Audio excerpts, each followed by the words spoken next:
This is a Lutyens bench. Its intricate curves and extensive use of mortise and tenon joints make it a lofty challenge to build. In this video, I'm going to build this classic bench and share with you some of the new skills and lessons I learned during the process. Let's get to work.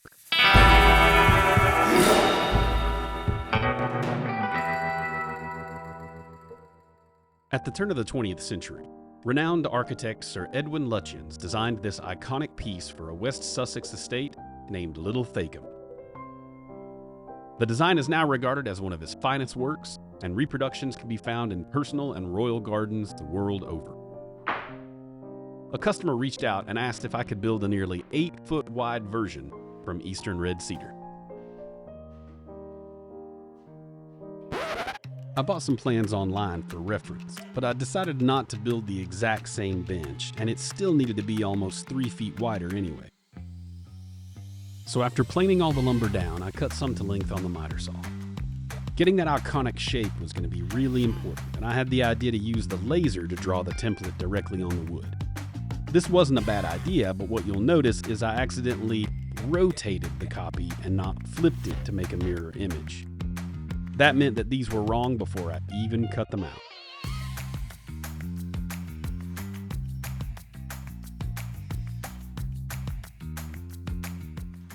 As I was cutting out the front stretchers, I realized two things. First, the blade on my table saw was dangerously dull. And second, I was going about this whole project backwards. I really shouldn't be building the front first. I should build the back and work my way forward. So after a good night's sleep and installing a new saw blade, I came up with a whole new plan. I went into the office and I drew up the templates, then cut them out of 1/4 inch MDF. This would make them reusable, but also give me the option of cleaning them up with a flush cut bit if I decided to make another one of these later. But it would also make this next step way easier. It would be impossible to cut the back curve from one piece, so I was going to need to do a layout and glue up some pieces to get the necessary surface area.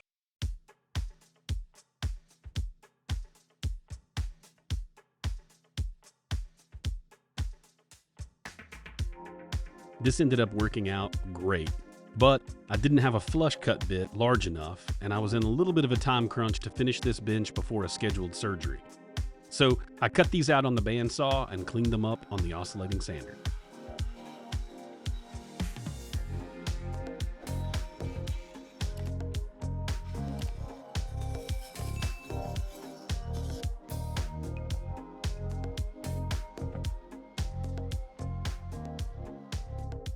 To connect the two pieces of the back arch, I used 3 1/2-inch dowels around 4 inches long. I drilled the holes, covered everything in glue, then used the pin nailer to attach a few blocks that I could use to clamp it together nice and snug. I also used a couple 25-pound weights to hold everything down nice and level while the glue dried. Once it dried, I removed the clamp and gave both surfaces a light sanding before tracing and drilling my very first mortises. This turned out to be another mistake because I hadn't taken into account how I'd stretched the back an extra 3 feet versus the front. So these holes weren't going to line up, and I had to fill them later with square plugs. Additionally, anywhere there were small knots or voids in the back arch, I took a minute here to fill those in with black epoxy. I thought this actually added a bit of character and looked really cool against the red cedar.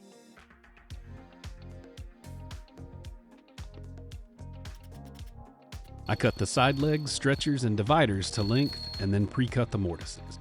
Then I laid everything out to get good measurements for the back slats. You can see here that I didn't use mortise and tenon for the main frame pieces. Since these are my first mortise and tenons ever, I wanted to make sure I had a little safety net in case things went poorly. I ripped the individual slats to 1 inch wide on the table saw, then cut them to length on the miter saw before building a very basic table saw sled I could use to cut the tenons. I purposely left these a little short so I could shave them down with a chisel for a tighter fit. I checked each one and test fit them in order on both sides. For the ones that landed on curves, I lined those up and drew the general shape, then cut it out on the bandsaw. Then I used the sander to take a little material away at a time until they fit snug and fell into place.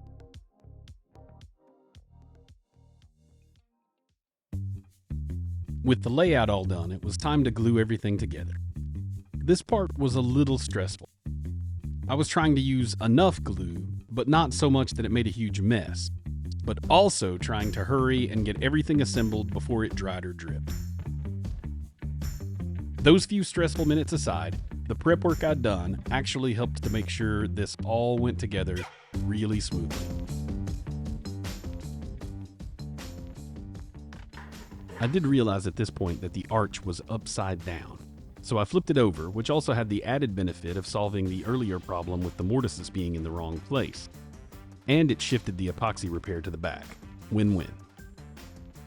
I clamped the arch down with glue, then put screws into all the pocket holes to get everything secure. Then I cut some blocks to fill in the misplaced mortises and glued plugs into all the pocket holes.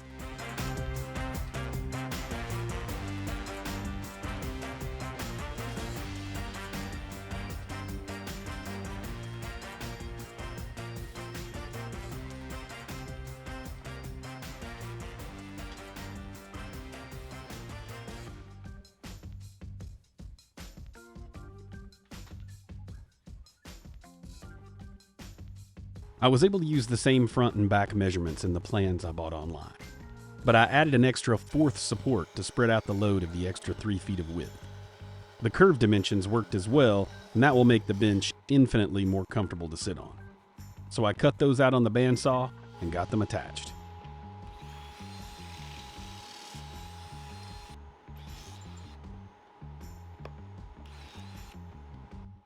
If you've made it this far in the video, I'd appreciate the like and subscribe if you feel so inclined.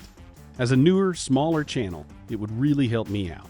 And leave a comment below if there's anything you think I could do better or that you'd like to see me tackle in a future video. Like I mentioned earlier, I'd messed up the initial front legs with the wrong mortise placement, so I had to grab another couple pieces of lumber and cut out a new set. I spent a good half hour checking and rechecking the locations on the front and back before getting it all sorted. My new mortiser wouldn't reach some of the locations on the back, so I had to do those by hand with a 1/2-inch drill bit and a small chisel. There were some small ruts in the surface of the front legs that I thought I could sand down, but the more I sanded, the deeper they ended up being. I also didn't like how thin they looked against the whole bench, so this was a great excuse to cut a third set and glue them up to make it look a little beefier. I had already ripped a bunch of 1-inch boards for the back slats, so I used the rest of those to get started on the armrests. I cut them to length, made some pencil marks to sanity check along the way, and then cut the tenons on the table saw.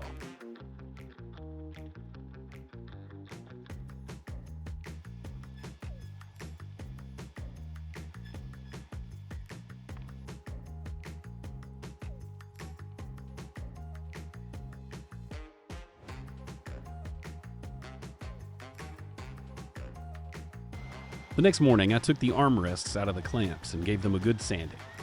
I was really glad I doubled these up, cause beefier looked so much better. Getting all these armrests lined up was a bit of a pain, and I definitely made a mess with the glue, but it cleaned up easy enough and it was really starting to look like an actual bench.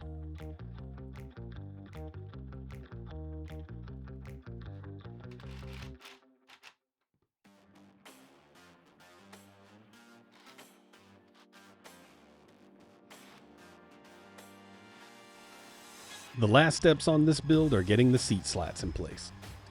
I ripped all of these on the table saw, then gave them a 1/2-inch roundover on the router table before centering them on the bench and marking the position of all the supports.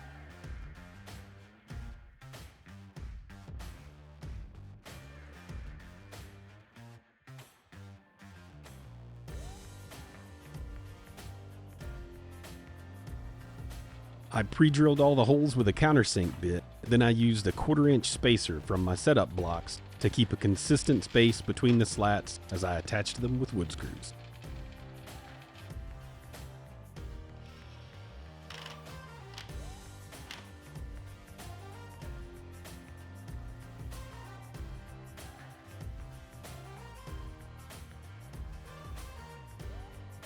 I use these little setup blocks for all kinds of stuff around the shop, and they were like $35 on Amazon.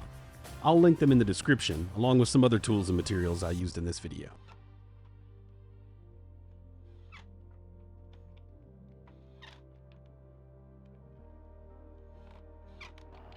To cover up the countersunk holes, I used this plug cutter on some scrap cedar, then cut them out using the bandsaw. You can see it got a little warm and produced some smoke, but you can also pop these out with a screwdriver or a knife blade, which probably would have made it easier to drive them in anyways.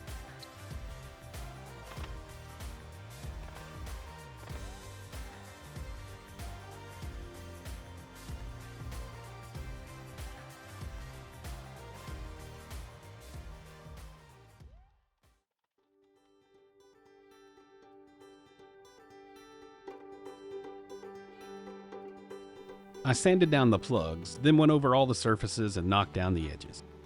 The customer didn't want to use any finish on this because they want the cedar to age naturally and turn white in the sun. I'd love to hear in the comments if you have any experience with this in your builds, and if that was a good idea or a bad idea. And if it was a bad idea, what would you have suggested we use? With the sit test completed, this bench was ready to head out to its new home. This was a challenging build, and I was a little nervous when I started it, but I learned so much during the process, and I love how it turned out. I will definitely be building more of these in the future. Check out the description for details about this build, as well as links to my other social media pages, and when the time is right, consider joining my Patreon as we build out the community over there. Thanks so much for watching. We'll see you next time.